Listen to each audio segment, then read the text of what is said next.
afternoon. My name is Layla Al-Ammar and I'm part of the research department here at Markaz.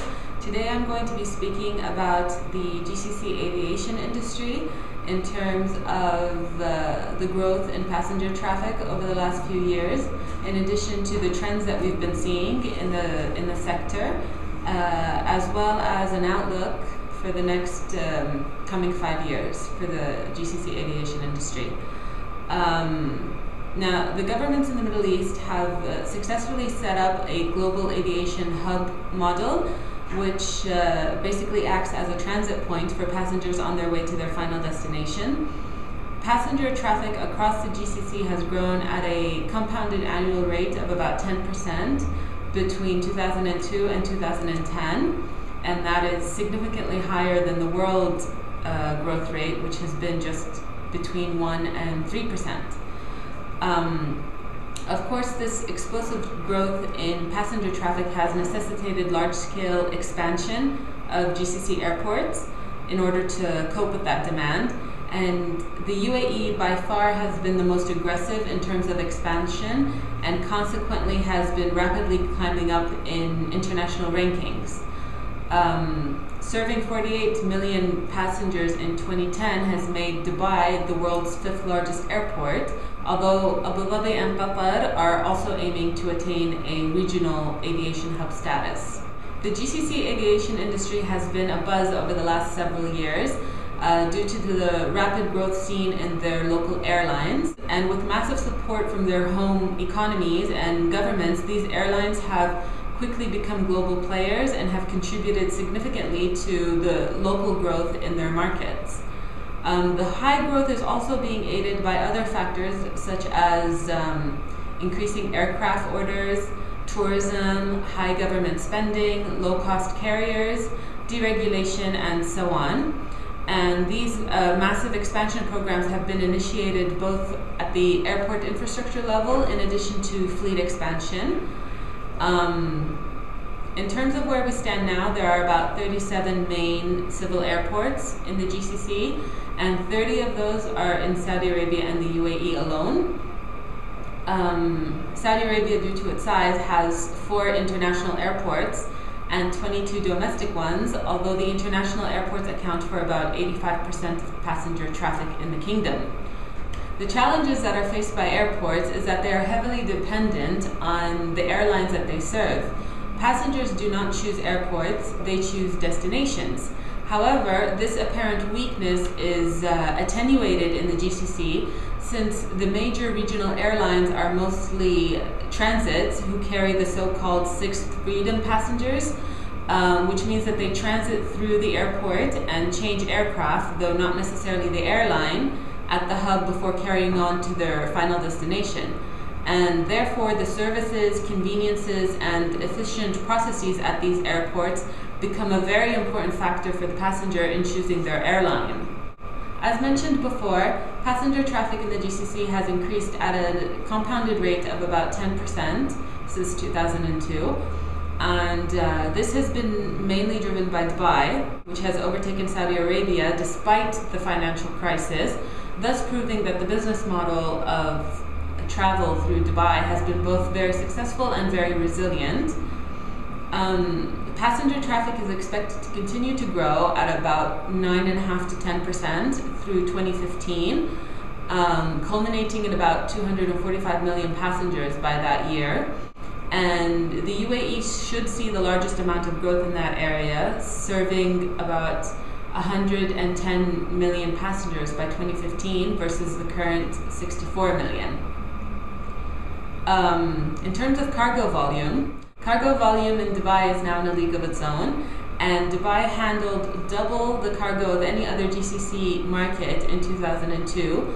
At present, the cargo volume has increased 5-fold, and in 2010, Dubai handled more cargo than all other GCC countries combined.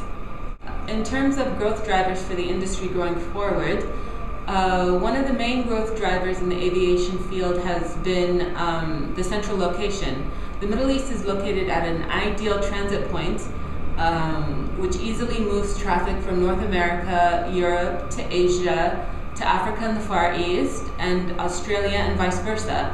The threat to this factor, if you will, is the larger and longer range aircraft that have been coming out, which are able to fly direct from, say, London to Sydney. This is where the global branding of the GCC Airlines, such as marketing, quality of service, and competitive fares, will really factor in. Another growth driver has been fleet expansion. Aircraft deliveries are expected to grow at about 6% through 2028, with over 700 new deliveries. Qatar Airways has announced more than 200 aircraft deliveries in May of 2008, while Etihad ordered 205 aircraft in that same year.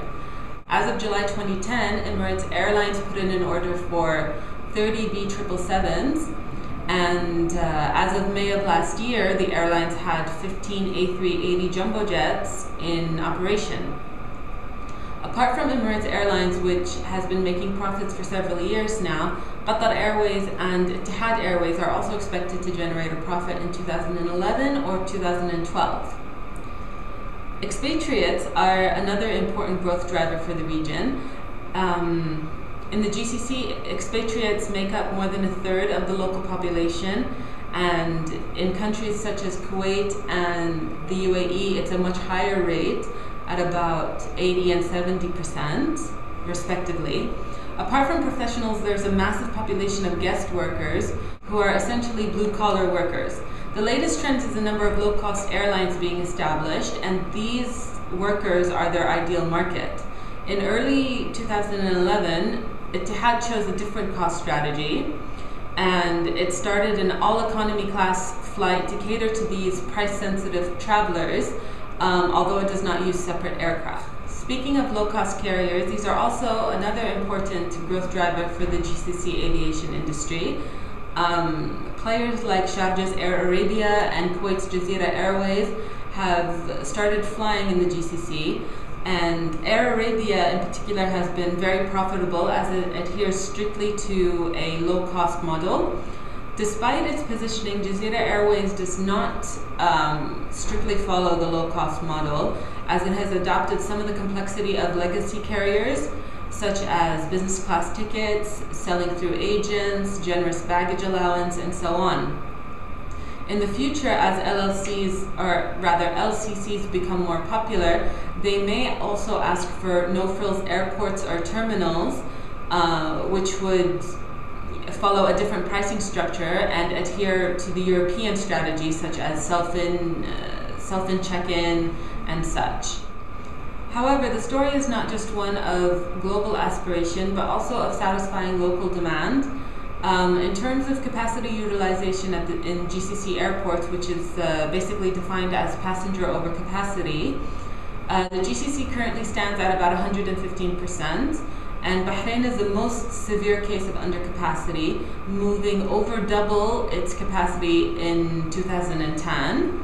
The UAE, which has seen large-scale expansions in its airports in recent years, currently has the lowest utilization rate, although it's still high at 84%, and that was due to expansions which took its capacity from 22 million passengers a year to about 60 million, and further expansion is expected to bring that up to 90 million by 2020. Consequently, GCC governments have been ratcheting up investments over the last few years in order to expand infrastructure to cater to this passenger traffic growth.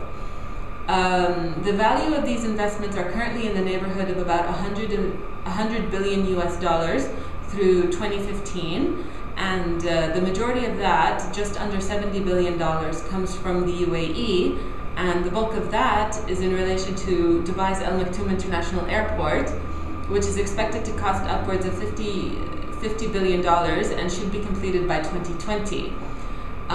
Assuming that all of these expansions go through, the GCC airports would have a capacity of about 263 million passengers a year, which is roughly 130 million more than its current capacity of 133 million passengers a year. This would, assuming that passenger traffic also grows at 10% over the next 5 years, would culminate in a utilization of about 93% at GCC airports, which indicates that further expansion could be on the horizon. Thank you for listening and have a good day.